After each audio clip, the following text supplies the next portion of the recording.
पे पिछले साल भी आई थी।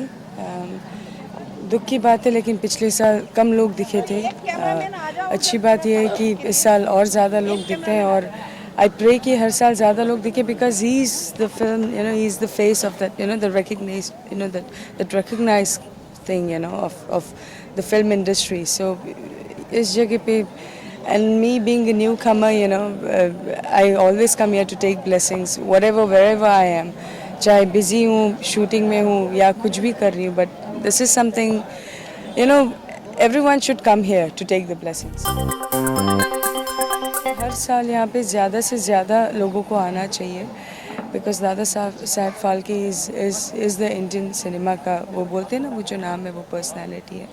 और डेफिनेटली फ़ायदा और नुकसान क्या है, आप जो आपकी गॉड फादर है, अगर आप उनकी आप ब्लेसिंग्स नहीं लो तो फिर आप लाइफ में क्या करोगे। आपको बहुत जल्द मैं अपनी दूसरी मूवी की अनाउंसमेंट दूंगी, मैं उसी में फ़िलहाल बिजी हूँ, इसीलिए फ़िलहाल कंट्रोवर्सीज बहुत कम कर रही हूँ definitely.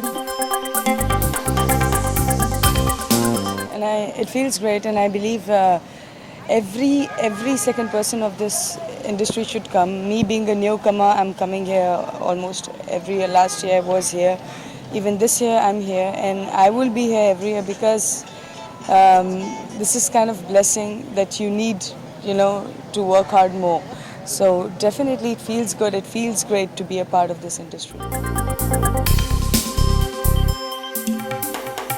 Is the face of that, the Indian cinema. I believe in, not me, everyone believes in, he's that वो recognize, वो जो बोलते हैं ना, he's that man, that person behind everything आज जो कुछ भी चल रहा है, everything, he is the godfather. So he has played like the biggest role in Indian cinema.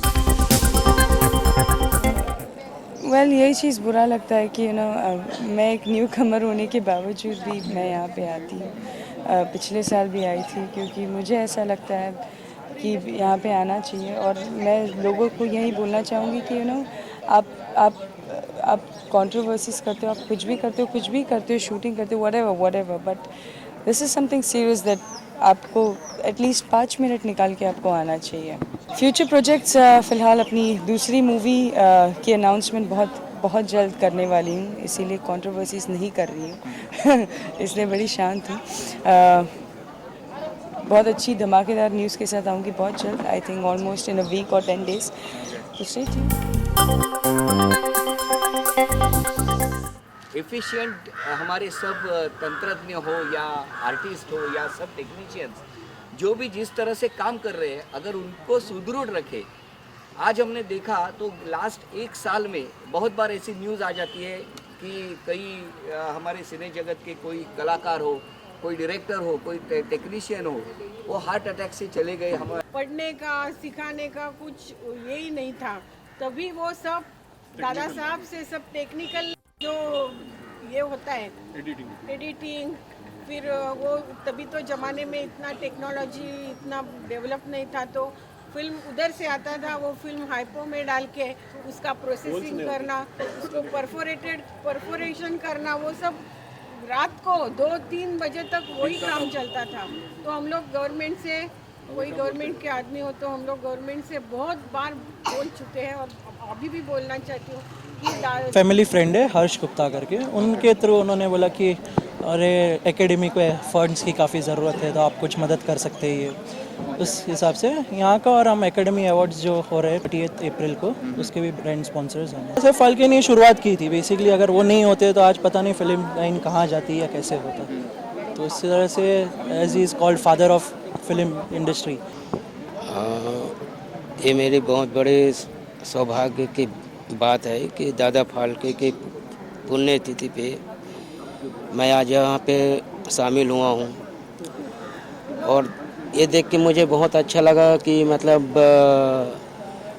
एक फिल्म में मैं जो काम किया उसके अलावा भी जो भी किया हूँ, इसके साथ साथ आज मुझे इंडस्ट्री में मतलब कति इतना तो मिला कि दादा साहब फाल्के के कति पुण्यतिथि में कति आ सकूँ, और बस यही बहुत अच्छा लग रहा है मुझे। और एक तौर से ये देखना चाहिए कि सभी को आना चाहिए, सारे आर्टिस्ट को एक साथ बड़े तादाद में होना चाहिए। अभी ये तो नहीं कह सकता कि कब देखने को मिलेगा, कहते बहुत जल्दी देखने को मिलेगा। और मुन्ना मांगे मेम साहब फिल्म का नाम है, इसमें मेरा लीड कैरेक्टर है कहते मुन्ना का, टिपली लैब के बाद। तो बहुत बड़ा योगदान है, कहते उनके ही बदौलत है जो आज कहते इंडस्ट्री का इतना बड़ा नाम है। और जो भी बड़े बड़े एक्टर हैं, दिग्गज एक्टर हैं, उनके अलावा डायरेक्टर हैं, तो कहते उनके बदौलत है। अगर उन्होंने कहते इंडस्ट्री नहीं खड़ा किया होता, पहला फिल्म नहीं बनाया होता, तो शायद आज ये इंडस्ट्री नहीं रहता।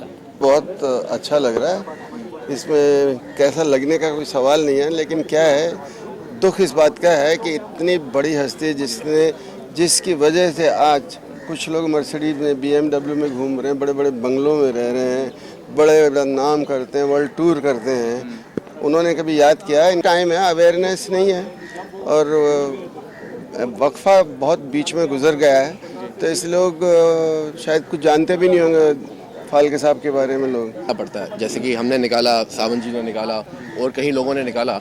टाइम निकालना पड़ता है कुछ ज़रूरी चीज़ों के लिए, जैसे हम आम दिनचर्या के लिए टाइम निकालते हैं, वैसे इसके लिए भी टाइम निकालना चाहिए, क्योंकि यही हमारे गॉड फादर हैं। हमारे इंडस्ट्री में कोई फादर नहीं है, कोई गॉड फादर नहीं है, लेकिन यही हमारे गॉड फादर है जिन्होंने इंडस्ट्री को स्टार्ट किया आज से 101 साल पहले।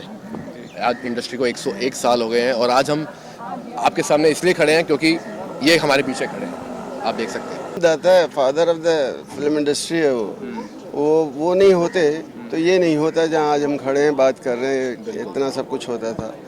तो ये तो उनकी कोई भगवान ने ऊपर से किसी को भेजा कि जाओ और एक नया माहौल क्रिएट करो, जिससे आप मीडिया के थ्रू, अपनी ख्यालों के थ्रू, अपनी विचारधारा के थ्रू, एजुकेशन के थ्रू सारी दुनिया में अपनी बात को कहो, ताकि लोगों को उसका अच्छा सबक भी मिले। और हालांकि हम दिखाते हैं कि बुराई का एंड में फिल्म में सर कट जाता है, लेकिन लोग बुराई भी अपना लेते हैं। तो ये लोगों पर की उनके अपनी भावना, अपनी सोच पर है। लेकिन हमारी इंटेंशन ये नहीं होती कि हम बुराई प्रीच कर रहे हैं या टीच कर रहे हैं लोगों को। लेकिन सिनेमा ने इतना चेंज किया है दुनिया को, आपको और मुझे सारी दुनिया के नज़दीक कर दिया है। चाहे मैं हॉलीवुड में हूँ, चाहे बॉलीवुड में हूँ, चाहे कहीं भी हूँ, सिनेमा ने लोगों को बहुत करीब कर दिया है। उसके बाद टेलीविज़न ने बहुत करीब कर दिया है। That is another branch of cinema only. तो ये तो उनकी ब्लेसिंग है। हम लोग जो इतना आज कमा खा रहे हैं, अपनी तरक्की कर रहे हैं, सुख से रह रहे हैं, तो हमें एक अजीब नया ज्ञान दे के गए। नाम चिराग ठक्कर है और मैं इस मूवी धमौल में एज ए लीड प्ले कर रहा हूँ। ये एक कॉमेडी मूवी है जिसमें ओम पुरी, राजपाल यादव, टिकू तलसानिया, विजय शिरजी और काफ़ी कॉमेडी आर्टिस्ट हैं। और एक कंप्लीट पैसा वसूल मूवी विद गुड म्यूज़िक, एक फैमिली एंटरटेनमेंट और लास्ट में एक बहुत ही अच्छा सोशल मैसेज है जो आप मूवी देखेंगे तो आपको पता चलेगा। और मेरा कैरेक्टर इसमें मैं एक सिंपल सीधा साधा एक शर्ट सप्लायर प्ले कर रहा हूँ जो मॉल वगैरह में शर्ट सप्लाई करते हैं। और कैसे इस लड़के की मुलाकात ओमपुरी जी, इसके हीरोइन वगैरह से होती है और कैसे क्या हंसी मजाक के साथ इस मूवी में जो हो रहा है वो दिखाया जाए। ओमपुरी तो अपने आप में एक पूरा का पूरा इंस्टीट्यूशन है। He himself is a entire institution of acting. तो उनके साथ काम करने में अपने आप एज एन एक्टर काफ़ी कुछ सीखने मिला है, काफ़ी कुछ जानने मिला है। राजपाल यादव जी के साथ भी काम करने में बहुत मज़ा आ गया। बाकी जितने एक्टर्स हैं सारे के सारे कोऑपरेटिव हैं। ऐसा कभी फील नहीं हुआ कि मैं नया हूँ और वो इतने एक्सपीरियंस्ड है, तो कहीं ना कहीं वो डोमिनेंस है। बट बहुत बहुत स्वीट है सब लोग। दर्शकों को स्क्रीन पे देखने मिलेगा मई का।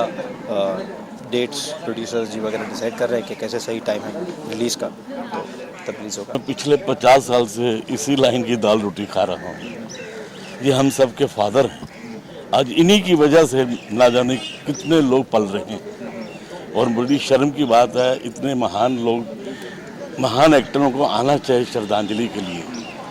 मैं तो कहूँगा जब तक जो दुनिया है, जब तक दुनिया में फिल्में बनती रहेंगी, दादा फाल्के का नाम कभी नहीं बुलाया जाएगा। मे बी लोगों को ज़्यादा करके इस चीज़ के बारे में पता नहीं होगा कि आज है नहीं है, like may be they are unaware of it. Feel तो नॉर्मली हो ही गए हैं, बट एज एन माइल्डली तो रिस्पेक्ट जो है वो दिल में है। एंड इनको मैं अपना गुरु मानती हूँ और इनसे मैं अपना आगे अपनी स्टार्ट करना।